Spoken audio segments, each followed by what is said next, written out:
You are listening to Blessed and Bossed Up, presented by Anchored Media, an entrepreneurship podcast for Christians all about how to make God the CEO of your business.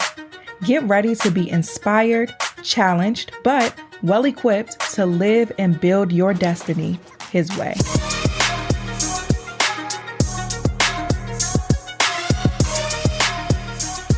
Hey guys, welcome to another episode of the Blessed and Bossed Up podcast. On today's bonus episode, I want to elaborate on something that was brought up on Sunday's episode. So on Sunday, I talked about how in therapy, this whole concept of the window of tolerance came about and how I was actively working on how to expand my window of tolerance. And then I also prompted you guys to do the same thing. So I want to elaborate a little bit, share with you some things that I've been doing that I believe helps, and just give you something to consider as you figure out how to get into that optimal space. So for those of you guys who need an official definition, or you may be in a space where you didn't hear Sunday's episode yet, pause if you didn't listen to Sunday's episode and go back and listen, okay? But for the sake of time, I'm going to define the window of tolerance based upon Psychology Today.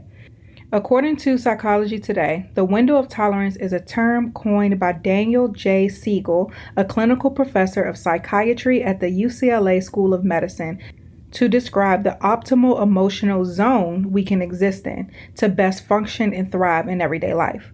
On the other side of the optimal zone, there are two other zones, the hypoarousal zone and the hypoarousal zone.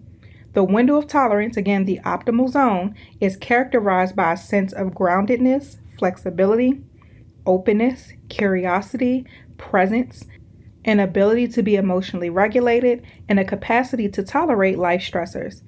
If this window is eclipsed, meaning if you experience internal or external stressors that cause you to move beyond and outside it, you may find yourself existing in either a hyper-aroused or hypo-aroused state. Hyper-arousal is an emotional state characterized by high anxiety, anger, panic, irritability, anxiety, hypervigilance, overwhelm, chaos, fight or flight instincts, and startle response, to name a few characteristics. Hypoarousal, by contrast, is an emotional state characterized by shutting down, numbness, depressiveness, withdrawal, shame, flat affect, and disconnection, to name a few. So how many of you guys have experienced either one of those? You've been overwhelmed, angry, having anxiety, or the opposite, you've been shut down, numb, withdrawn, disconnected. I've experienced both, for sure. Unfortunately, I live the most on the hyper-arousal side because it's usually a lot going on versus the hypo-arousal side because I really just can't afford to be shut down. But both aren't good nonetheless. And the goal is to expand this window of tolerance and create a space in this optimal zone. So as I've been working through this myself, something that I realized that isn't even really deep is that there are a lot of just basic physical external things that can be done to allow you to live and exist more in this space. So things like what you're eating or if you're eating.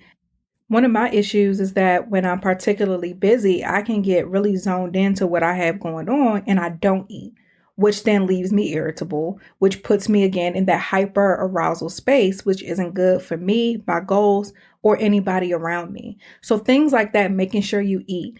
Eating well is important. Eating foods that fuel your body to do the things that you're called to do.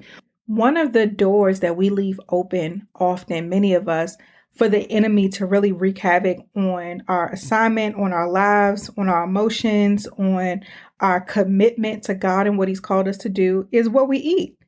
Because if you're eating things that make you sluggish, that make you sick, that are chemical laced, all of that, that's not conducive for anything. That's not conducive for you to live in this optimal zone. And it's definitely not conducive for you to live a life fulfilling the promise and the call on your life. So something simple that you can start doing is paying attention to what you're eating, drinking water, exercising. All of these things are important. Ever since I learned how one of the ways to expand your window of tolerance, and especially as it relates to this hyper-arousal state, is exercise. So I'm someone who hates to work out. I hate the gym, and that's not going to change. Whether I do it or not doesn't depend on if I like it. I know I have to do it. But one of the things I am trying to learn to love is running. Because this episode is brought to you by GoPuff. Now, you guys know there is nothing like convenience. GoPuff is a delivery app that offers super fast delivery of anything that you need. Their simple to use app lets you order your favorite brands and products right to your door in 30 minutes or less. No middlemen, no crazy fees, and no waiting around. GoPuff has literally everything that you could want. Get snacks, drinks, groceries, home essentials, and more delivered with the click of a button. For a limited time only, GoPuff is giving new customers $10 off their first 10 orders, plus a 14-day free trial of their exclusive membership program using code WELCOME1010. GoPuff's membership program gets you access to unlimited free deliveries and no service fees, extremely low pricing on over 150 everyday essentials like eggs, milk, Ben & Jerry's, and more, and insane weekly deals on the most coveted and in-demand products and brands. Download the GoPuff app or visit gopuff.com and use code WELCOME1010 today. Because I love to be outside. There's something about just the fresh air, seeing the beauty of the outdoors, the birds chirping, all of the nature aspect of it is something that I particularly love. Now, if we can get these bugs out of here, we really be good. But me knowing that that's one of the ways that I get back to a place of being present and having peace and things like that, I love to get outside. So something I learned for someone like me who is in that hyper arousal state often when I get out of my window of tolerance, exercise is a way to release that stress and that aggression and that anxiety and that overwhelm. So I was like, okay, let me see if I can learn to enjoy running.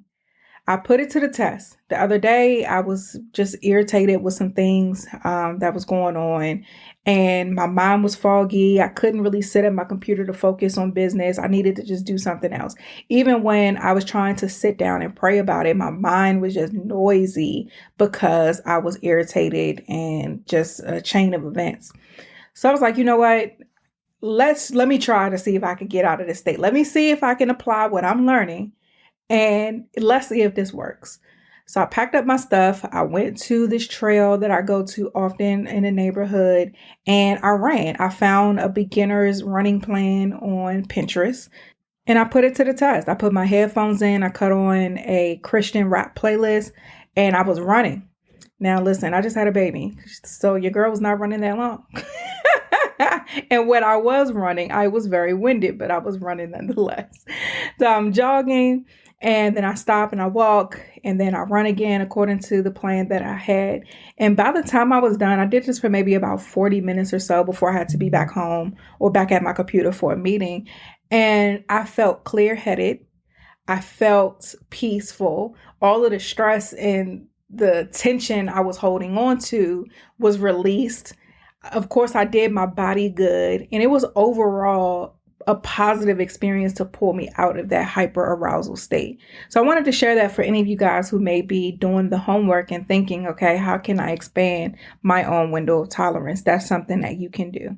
Something else I've been doing to help get back centered, get back grounded is doing check-ins. If you've been listening to this podcast long enough, you know that I always talked about how I would do weekly check-ins with myself. And usually those check-ins are more so of a productivity and efficiency type thing where what did I do well this week? What did I not do well this week? How can I improve upon it next week? So those are ways that I just keep myself in check to make sure that I'm being productive and doing the things that I need to do well. This is different. This check-in has been more so just bringing myself back down to the present. I'm someone who lives in my mind most of the time. I'm always thinking about the future. I'm always thinking about how can I do this better? How can I do that better? I might be planning something. I got a type A personality. I just live in my head. And that can easily push us into this hyperarousal state. So a way to get back grounded and present are these check-ins. And what that looks like is I'll say, what am I hearing right now? I'm gonna say, I'll hear my son crying. Our nanny's trying to feed him. He might be fussy or whatever. I hear the baby crying. I smell my air wick plug-in. I might touch something. So if I have like a fuzzy blanket and just pet it, or pick my dog up and just pet him and feel how the texture of it. I'll take deep breaths and just sit in that moment. So I'll inhale 4 seconds, hold it 4 seconds, exhale 4 seconds. And to me, when this first came up as a way to just ground myself, I felt silly, to be completely honest with you. But as I've been doing it, it's just a perfect way to reel myself back in. It's simple. Nobody really knows I'm doing it, but it's just an opportunity to pull myself back in and get back into that present state. Because again, that's what I'm working on in therapy, is changing my pace. And something like that is a good way for me to win that battle of the old me trying to push me back into the way I used to do things. It's a way that I check in and say, hey, girl, you winning the battle right now, or are you not? You battling for this new territory. Let's take a second. Let's be present. And then let's continue from that space of groundedness and not that space of overwhelm or anxiety. So that's it for this week's bonus episode. I do want to cover some internal things, though, that can keep us into these hyper or hypoarousal states, but I'm going to save that for Sunday's episode. Thank you guys so much for listening. Make sure that you subscribe, and I'll see you guys in the next one.